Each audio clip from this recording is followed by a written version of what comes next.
Hi, this is Prachi. I'm lactation consultant from Prachi Lactation.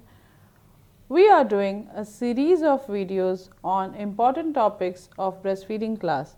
Today is the last video in that series, and today's topic is burping of the baby. All the babies need to burp, whether they are breastfeeding or bottle feeding or formula feeding, it just doesn't matter. All the babies need to be burped after each feed.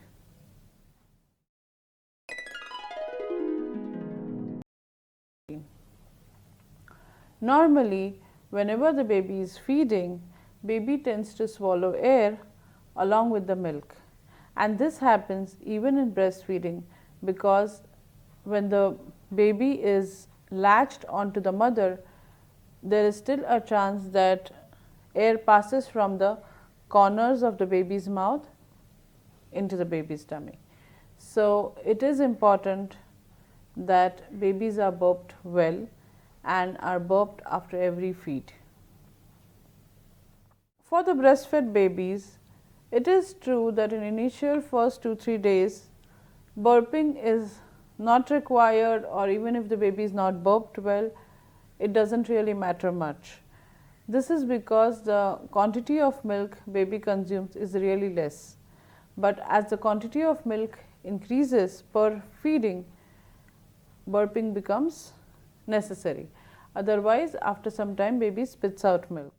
Let's see how to burp the baby. The best position to burp the newborn babies is over the shoulder. Now, when you are placing baby over the shoulder, many mothers tend to put the baby here. So, the baby slumps down and burping really doesn't happen. You need to put the baby over the shoulder where the head is above your shoulder and you are supporting the head properly here. Then you should maintain this position for 10 to 15 minutes or until baby burps. So, this was all about burping the baby, and this video marks end of this series.